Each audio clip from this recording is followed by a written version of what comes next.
सीतामढ़ी जिले में पिछले 4 सालों से बंद रीगा चीनी मिल इस साल दिसंबर महीने से फिर चालू हो जाएगा। सीतामढ़ी जिले में पिछले 4 सालों से बंद रीगा चीनी मिल इस साल दिसंबर महीने से फिर चालू हो जाएगा। मेरा नाम है चंदन झा और आप मुझे मेट्रो वार्ता के डिजिटल प्लेटफॉर्म पे देख रहे हैं। और मेरे राइट साइड में सीतामढ़ी के निवर्तमान सांसद और बिहार के मजे हुए राजनीतिज्ञ हैं, जो हमेशा से इनके बारे में एक सिद्धि रही है, प्रसिद्धि रही है कि आउट ऑफ द बॉक्स जाके अपनी जनता के लिए, अपने क्षेत्र के लोगों के लिए और क्षेत्र के विकास के लिए कार्य करते हैं।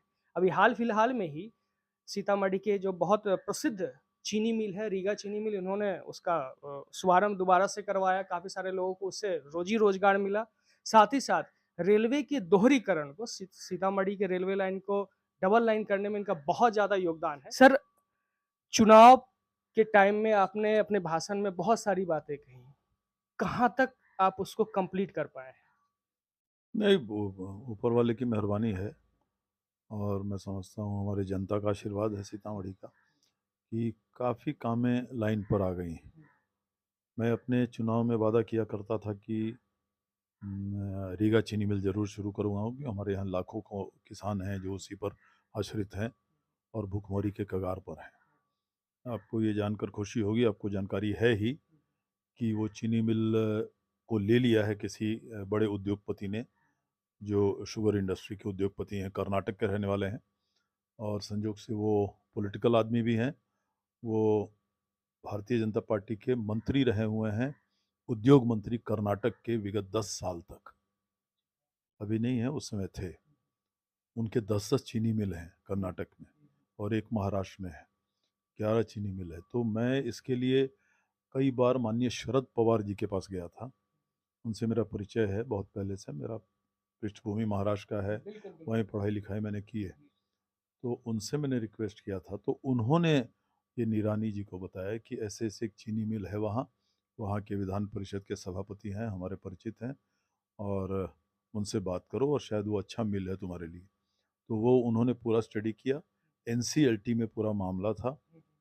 कई सालों से माननीय भूतपूर्व सांसद रमा देवी जी ने भी इसके लिए प्रश्न उठाया था हाउस में। लवली जी आते ही उन्होंने भी एक बार प्रश्न उठाया था, लेकिन वो तो अभी हाल ही में आई थी।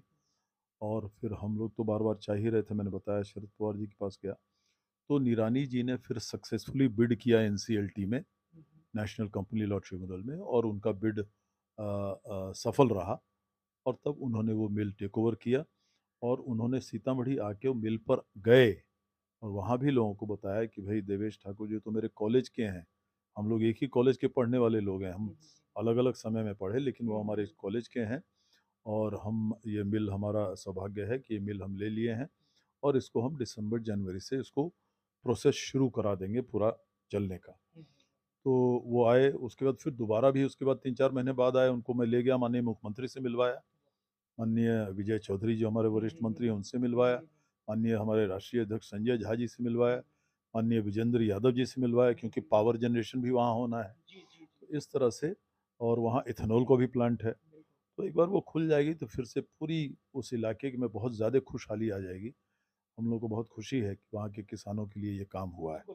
जैसा कि बिहार के लोग जानते होंगे, उत्तर बिहार में रीगा चीनी मिल ही एक रनिंग शुगर फैक्ट्री थी। बाद बाकी उत्तर बिहार में चाहे मुजफ्फरपुर हो, हाजीपुर, वैशाली, शिवहर, दरभंगा में ऐसा कोई चीनी मिल एक्टिव नहीं था। जो इन्होंने किया है सांसद देवेश चंद्र ठाकुर ने, आउट ऑफ द बॉक्स जाके, जैसे आपने सुना कि वो शरद पवार से मिले, शरद पवार ने इनको एक लीड दिया, लीड को इन्होंने फॉलो किया, फॉलो करने के बाद सक्सेसफुली उस चीज़ को उन्होंने ऑपरेट करवाया। ये लगभग ऐसा लग रहा है कि देश के अगर सभी politician out of the box जा करके शायद ट्राई करे, कोशिश करे, तो ये जो बेरोजगारी का मुद्दा है, मुझे लगता है कि बहुत हद तक सुलझ सकता है। हाँ, ज़रूर सुधरेगा, क्योंकि उतने लोगों को फिर से रोज़गार मिलेगी, जो किसान हैं वहाँ वो खुशहाल होंगे। आज बेचारे वहाँ के किसान अपने बच्चों को पढ़ाने बाहर जो भेजा करते थे, वो बच्चों को पढ़ाना छोड़ दिए। कितनी बड़ी बात है, आप सोच सकते हैं। अब सब फिर से बहुत खुशी है, सबकी उम्मीदें बहुत ज़ोर से जगी हैं और मुझे पूरा विश्वास है कि उस इलाके में किसानों के लिए बहुत बड़ा काम होने जा रहा है। अच्छा, एक बात ये भी कही जा रही है कि रेलवे का जो दोहरीकरण आपने रेलवे लाइन का करवाया है, उसमें क्या प्रोसेस रहा और कहाँ तक सर काम पहुँचा? देखिए, मैं बताता हूँ। दोहरीकरण का क्रेडिट अगर जाता है तो वो माननीय नरेंद्र मोदी जी को जाता है और माननीय नीतीश कुमार को जाता है। हम लोग इसलिए मांग हमेशा से कर रहे थे कि यहाँ से मैं हर अपने चुनावी मीटिंग में ये भी कहता था कि सीतामढ़ी से रेल कनेक्टिविटी बढ़ाने की ज़रूरत है।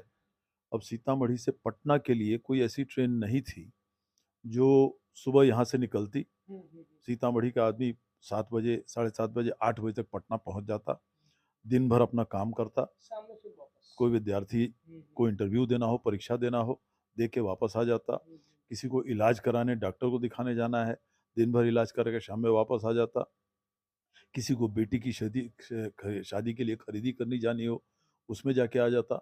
ऐसी कोई ट्रेन नहीं थी। तो मैंने कहा कि मैं सबसे पहले ये काम करवाऊँगा। आपको जानकर खुशी होगी, 1 महीने के अंदर मुझे उसके लिए दिल्ली में भी किसी से बात नहीं करनी पड़ी।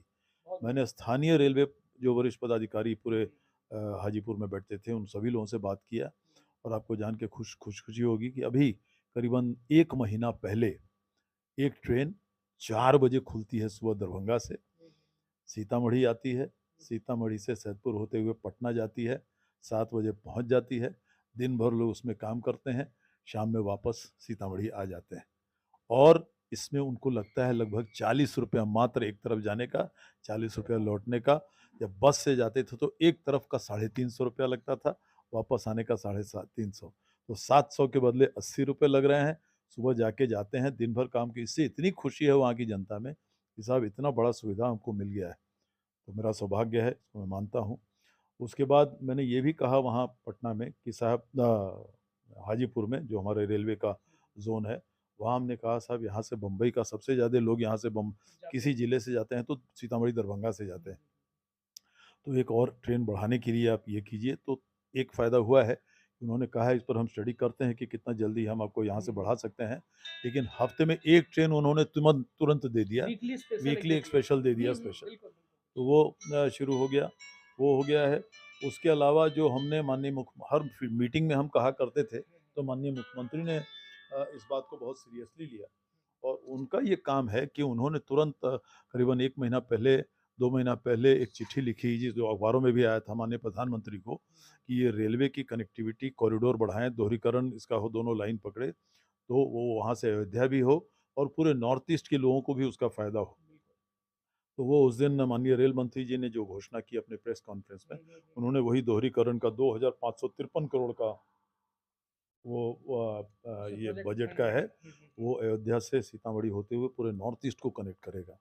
कितनी बड़ी चीज़ वहाँ के लिए हो जाएगी, बहुत बड़ी चीज़ हो जाएगी। तो हम लोग का सौभाग्य हम मानते हैं कि भाई हम लोग इस तरह से चाह रहे हैं, काम होता रहे, काम चलता रहे और अदरवाइज़ तो नीतीश कुमार जी ने, नरेंद्र मोदी जी ने कमाल किया ही है पूरे देश में, इसमें कहीं कोई शक नहीं, इसमें कहीं कोई शक नहीं। अभी आपने देखा एम्स का उद्घाटन, एम्स का शिलान्यास दरभंगा में हुआ, 2 महीना पहले हवाई अड्डे का शिलान्यास वहाँ हो गया। पूरे पूर्वोत्तर जो बिहार की पूर्वोत्तर हिस्सा है, वो आप सोच सकते हैं कितना ज़्यादा वहाँ पर उसका प्रोग्रेस हो जाएगा जब ये एम्स शुरू हो जाएगा और वो एयरपोर्ट शुरू हो जाएगी तो आखिर आम जनता को क्या चाहिए किसी नेता से? क्षेत्र का विकास होता रहे, जो काम मैं समझता हूँ नीतीश जी ने भरपूर किया है, वैसे ही नरेंद्र मोदी जी का साथ रहा है। हमको तो लगता है बिहार भी एक बहुत जल्दी एक बहुत बड़ा विकसित राज्य के श्रेणी में आ जाएगा। तो इस इंटरव्यू को अगर जनता के साथ-साथ जो यूथ लीडर्स अगर देख रहे हैं तो ये सांसद देवेश चंद्र ठाकुर एक प्रेरणा हो सकते हैं, क्योंकि किस तरीके से आपने सुना और देखा भी इन्हें कि रीगा चीनी मिल के लिए आउट ऑफ द बॉक्स जाके काम करना, साथ ही साथ रेलवे को किस तरीके से अपनी जनता को के साथ जोड़ना, पटना से कनेक्टिविटी देना, मुंबई से कनेक्टिविटी देना, कुल मिलाकर के क्षेत्र का विकास, जनता का विकास, देश का विकास ही इनकी प्राथमिकता है।